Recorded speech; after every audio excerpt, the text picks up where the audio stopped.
anugerah Tuhan yang luar biasa ya. Sore hari ini kita boleh bersama kembali lagi di tempat ini untuk menikmati setiap lawatan kasih Tuhan dalam hidup kita pribadi lepas pribadi. Sore hari ini kita akan belajar bersama-sama ya, bahwa Allah itu selalu rindu menyatakan kuasa-Nya buat hidup kita. Ya, hari ini kita sama-sama belajar bagaimana sesungguhnya Allah itu rindu dan sangat amat rindu buat keluarga kita itu dipulihkannya. Saya ambil tema bahwa keluarga memicu kebangunan rohani gereja. Bapak Ibu, seringkali kita berpikiran bahwa gereja maju itu hanya karena seseorang, gereja maju hanya karena satu pribadi. Tetapi yang sebenarnya, yang sesungguhnya adalah gereja maju karena kita bersama-sama bergandengan tangan untuk menangkap setiap visi-misi Tuhan yang sudah berikan buat kita, untuk menangkap setiap kerinduan hati Tuhan untuk kita lakukan di dalam rumah ibadah kita, di dalam gereja kita ya Bapak Ibu. Jadi saya percaya di tempat ini ya, saya percaya di tempat ini tidak ada lagi yang namanya senggol menyenggol and then sambil menyandung ini Pak Wanto langsung senang. Haleluya ya.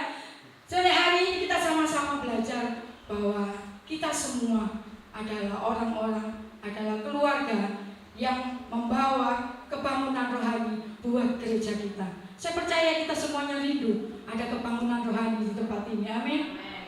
Saat kita menikmati kuasa mujizat Tuhan, saat kita menikmati setiap karunia Tuhan, maka terjadilah kebangunan rohani buat hidup kita, dan itu akan tertransfer untuk gereja kita. Bapak Ibu ya, sebenarnya di tulisan saya nggak begitu, tapi nggak tahu gitu langsung kayak begini ya.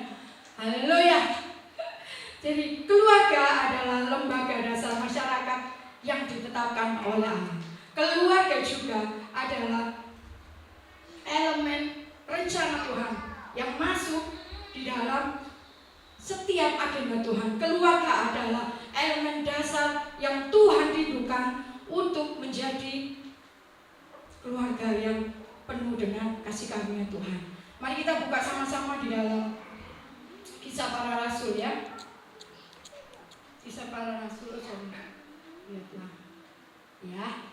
Kisah Para Rasul pasal 10 ayat 2. Demikian puji firman Tuhan. Kita baca sama-sama ya. 3, 2, 1. Ia saleh, ia serta seisi rumahnya takut akan Allah, dan ia memberi banyak sedekah kepada umat Yahudi dan senantiasa berdoa kepada Allah. Bapak Ibu saudara kasih Tuhan, kalau kita baca semua tentang di perikop firman Tuhan ini ya, keluarga ini adalah keluarga yang sungguh-sungguh takut akan Tuhan.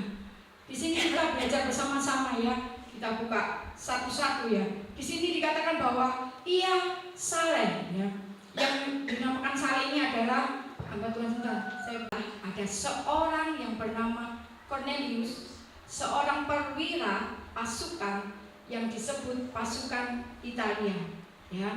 Dia adalah seorang perwira ya. Cornelius ini orang yang sangat takut akan Tuhan. Dia sangat cinta sama Tuhan. Apapun yang terjadi, apapun yang dia dengar, dia tetap percaya bahwa Tuhannya dia adalah Tuhan yang luar biasa. Sampai di ayat 2 tadi yang dikatakan bahwa ia saleh. Kalau di dalam terjemahan Kamus Bahasa Indonesia, saleh adalah orang yang taat, atau kalau orang seberang dibilang orang yang suci ya. Orang yang beriman. Kalau kita dikatakan bahwa saleh adalah orang yang taat, orang yang beriman. Di sini kita belajar bersama-sama bahwa kalau kita tidak memiliki iman yang kuat di dalam Tuhan, maka kita tidak bisa berjalan di dalam kasih karunia Tuhan dan memasuki dalam rencana Tuhan ya. Tetapi hari ini Tuhan rindukan kita bersama-sama di dalam keluarga kita, bersama-sama taat di dalam Tuhan. Yang kedua, di situ dikatakan bahwa seisi rumahnya takut akan Tuhan. Namanya seisi ya. Saya buka kembali ya Kak. Bisa Kak Jo? Oh ya, nggak apa-apa. Ya. Dikatakan seisi rumahnya, ia serta seisi rumahnya takut akan Allah, takut akan Tuhan. Seisi rumah itu namanya sepakat, satu keluarga. Kalau bapak, ibu, dan anak bersepakat berjalan bersama-sama untuk menyatakan kasih Tuhan, maka semuanya itu akan terberkati. Tetapi kalau suaminya jalan ke kanan dan istrinya jalan ke kiri, bisa dibayangkan jadinya seperti apa? Pecah kemana-mana. Tetapi di sini dikatakan tadi firman Tuhan bahwa ia serta seisi rumahnya takut akan Tuhan. Jadi dia bersepakat dengan suami dan anaknya untuk mencari apa? Mencari hadirat Tuhan, mencari kehendak Tuhan.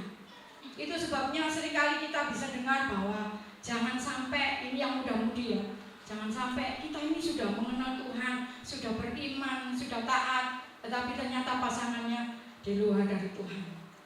Tidak semuanya memiliki talenta bisa memenangkan jiwa. Jangan sekali-kali bermain-main dengan hal yang tidak benar. Jangan sekali-kali, oh nanti saya tarik itu. Semuanya punya talenta masing-masing ya. Jadi mari kita sama-sama bersepakat. Dari bapak ibu bersepakat dengan anak yang masih ada di rumah, mari bersepakat dengan anak yang ada di rumah. Kalau yang memang sudah berumah tangga, urusan mereka dengan rumah tangganya masing-masing. Meskipun kita tetap harus topang di dalam doa. Bapak ibu, sore hari ini Tuhan rindukan kita sama-sama membangun kembali relasi di antara keluarga kita. Kalau di dalam keluarga kita bisa mendapatkan satu suara, sepakat bahwa hanya Yesus, hanya Tuhan yang ada di dalam keluarga kita, maka tidak ada satu kuasa pun yang sanggup mencuri setiap berkat kasih karunia Tuhan dalam hidup kita. Tetapi saat Anda melenceng sedikit, tidak tahu itu istri atau suami atau anak, Anda melakukan di luar dari kehendak Tuhan, maka kita akan menerima apa yang tidak benar. Tetapi mari sore hari ini kita belajar bersama-sama, bersepakat bersama keluarga kita, maju berperang, melewati setiap badai yang harus dilewati. Jangan tertipu dengan apa yang iblis tawarkan. Walaupun badainya itu sulit, tetapi percayalah, saat Anda sujud di bawah kaki Tuhan, bergandengan tangan, bersepakat satu keluarga, maka kita akan terima kasih karunia Tuhan itu. Yang ketiga, selanjutnya dikatakan di situ juga bahwa mereka juga takut akan Allah. Takut akan Allah bukan hanya karena Tuhan itu sangat berkuasa, jadi saya ngeri, jadi saya takut, tidak. Tetapi akan Tuhan adalah harus, ya, takut akan Tuhan adalah harus taat akan prinsip-prinsip firman Tuhan. Apa saja prinsip firman Tuhan ya? Prinsip firman Tuhan adalah tunduk akan otoritas Allah. Itu secara ini ya, untuk Tuhan, tunduk otoritas Allah. Tetapi di gereja kita akan tunduk atas otoritas Bapak Gembala, ya. Bukan berarti saya menyuruh Bapak Ibu langsung tunduk aja, ya. Tetapi itu adalah firman Tuhan, bukan apa kata mami, ya. Bukan, tetapi apa kata Tuhan. Dikatakan kita harus tunduk akan otoritas Tuhan. Yang kedua, memegang prinsip bahwa setiap hari, bahkan ada di ayat firman Tuhan katakan, di setiap detik perkatakanlah firman Tuhan. Maka kita harus melakukan apa yang Tuhan mau. Maka kita harus setiap harinya adalah makan dan minum firman Tuhan. Itu adalah satu hal yang paling penting di dalam kehidupan kita sehari-hari. Saat kita lewat satu detik itu untuk mengingat firman Tuhan, maka kita akan menghadapi sesuatu hal yang tidak bisa kita mengerti. Tetapi percayalah, saat kita mau taat setia, padahal sebenarnya kalau kita mau tahu Bapak Ibu, waktu yang kita berikan buat Tuhan itu tidak banyak. Tapi seringkali kita menyepelekan, nanti gampang baca firman kan cuma satu ayat cepat sih gitu ya. Tetapi seringkali kita meremehkan. Seringkali tiba-tiba nanti akhirnya lupa. Padahal Tuhan hanya minta seberapa persen waktunya untuk kita duduk di bawah kaki Tuhan. Mari sore hari ini saya ingatkan kembali, kita belajar sama-sama untuk tunduk dan taat apa yang Tuhan mau. Saat kita mau belajar tunduk dan taat akan perintah Tuhan, percayalah, kasih karunia Tuhan, berkat damai sejahtera itu melingkupi keluarga Bapak Ibu. Ya. Prinsip yang selanjutnya adalah kita harus mengejar kebenaran yang ada di dalam firman Tuhan. Saat kita membaca firman Tuhan, maka kita harus menghidupi firman itu. Kita harus belajar, oh ya Tuhan, aku tidak boleh gini, oke, aku tak belajar. Saat kita mengatakan saya mau belajar, percaya atau tidak, iblis di depan itu juga sudah mau lari menabrak kita. Tetapi percayalah, saat Anda berkata iya bersama dengan kuasa Roh Kudus, maka terjadilah mujizat Tuhan. Maka tidak ada satu kuasa pun yang sanggup mencuri hadirat Tuhan dalam hidup Anda, yang sanggup mencuri setiap berkat kasih karunia buat hidup Anda, karena Anda belajar taat dengan kasih karunia Tuhan. Ya Bapak Ibu, di sini kita mau sama-sama belajar bahwa saat kita ada pemulihan di dalam keluarga kita, saat ada pemberesan dalam keluarga kita, seperti yang 3 hal tadi saya katakan, bahwa kita harus taat, kita harus beriman, dan kita harus rajin membaca firman Tuhan, dan kita harus mengerti dan menjalankan perintah Tuhan itu, menghidupinya setiap janji firman Tuhan itu. Maka kita sanggup menjadi berkat buat gereja ini. Saat Anda datang beribadah ini, orang waktu bersalaman berkatakan selamat sore, shalom, orang akan melihat wajah Anda. Gak mungkin dalam waktu shalom, selamat sore yang dilihat punggung. Gak mungkin Bapak-Bapak. Ada nggak yang shalom, selamat sore yang dilihat cuma telinga? Nggak ada, kan? Pasti dilihat wajahnya. Dan saat Anda melihat wajah saudara-saudara Anda, melihat wajah Bapak Ibu, maka Anda akan melihat wajah yang penuh sukacita, wajah yang penuh berkat melimpah, amin. Wajah yang penuh damai sejahtera Tuhan. Itu adalah pertanda bahwa Anda menikmati kasih karunia Tuhan. Dan saat Anda menikmati pemulihan keluarga itu di dalam keluarga Anda bawa di dalam rumah ibadat ini, maka terjadilah kebangunan rohani yang luar biasa. Kebangunan rohani bukan hanya dibahas seperti euforia, berteriak apa, bersorak-sorai, itu ya memang banyak kan juga yang kebangunan rohani itu bersorak-sorai, nyanyi bersukacita. Tetapi kunci intinya yang paling penting kebangunan rohani adalah di dalam jiwa roh Anda pribadi lepas pribadi. Saat jiwa roh kita memiliki kebangunan rohani, di dalam keluarga kita ada pemulihan rohani, maka gereja ini akan juga penuh dengan kebangunan rohani. Amin. Kita sama-sama bersepakat bahwa gereja ini akan terima lawatan Tuhan luar biasa saat kita sama-sama maju. Bukan hanya oh satu keluarga itu loh bagus ini, tidak. Saya percaya Tuhan terlebih rindu untuk tempat ini disempurnakan lebih dan lebih. Saat kita mau tangkap setiap visi misi yang Tuhan berikan buat kita, dan kita bergandengan tangan, dan kita melangkah kaki bersama, namanya sepakat bersama. Itu kaki nggak ada yang satu jalan kanan, yang satu jalan kiri, tadinya pocong kalau jalan bareng. Yang pasti adalah sama-sama. Kalau saya kaki kanan maju, maka Pak Panu juga kaki kanan harus maju. Itu namanya sepakat. Jadi tidak ada iri-irian. Ya, minta maaf, tapi ini harus ya. Tuhan itu mau buka-bukaan, tidak ada di hadapan Tuhan tutup-tutupan. Mari kita sama-sama melangkah bersama untuk terima setiap mujizat Tuhan itu terjadi atas gereja ini. Saya percaya itu pasti terjadi saat kita sama-sama melangkah. Jangan biarkan iblis menipu. Oh itu yang maju, oh ini yang mundur, oh ini yang di tengah, oh ini nggak apa-ngapain, tidak. Seperti kemarin Pak Denny sudah katakan bahwa semuanya di sini harus berkarya bagi Tuhan. Semuanya di sini harus melayani Tuhan. Karena memang itu yang Tuhan inginkan untuk kita maju.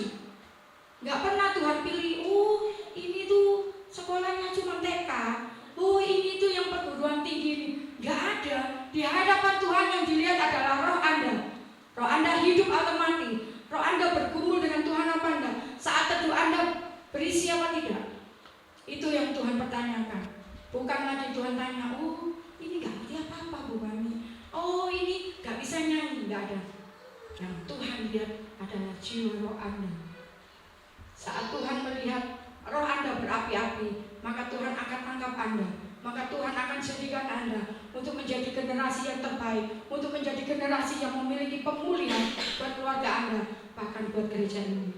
Amin.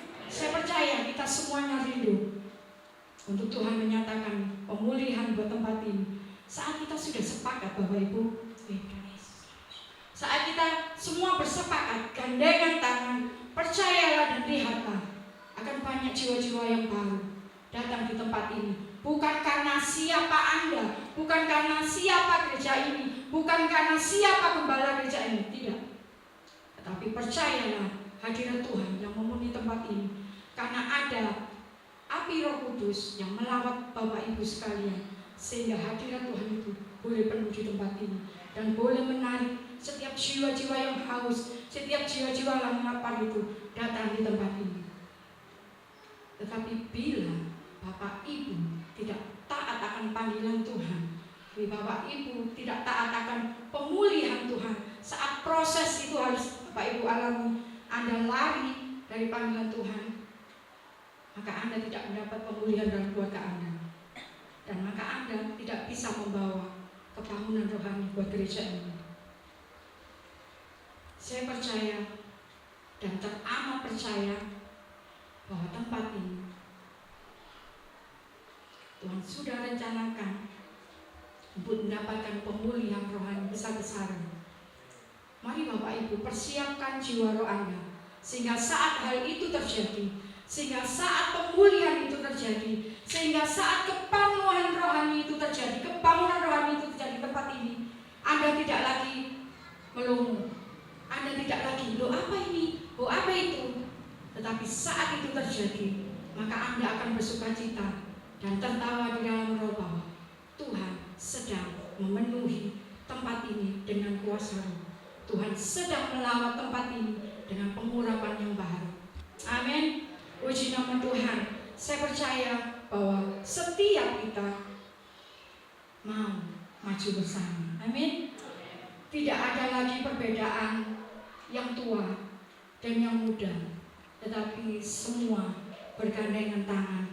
Yang tua membimbing yang muda menopang yang tua. Itu fungsi kita bersama-sama untuk mencapai kemuliaan Tuhan terjadi di tempat ini. Amin. Bapak Ibu Saudara, itu saja yang saya bisa sampaikan sore hari ini. Saya sharingkan tempat ini karena sungguh Tuhan cipta buat kita semua melakukan setiap tugas kita pribadi lepas pribadi, sehingga saat kita datang membawa pemulihan Tuhan yang sudah terjadi dalam hidup kita, itu boleh tertransfer buat tempat ini. Amin. Mari pemain musik. Ku cinta keluarga Tuhan.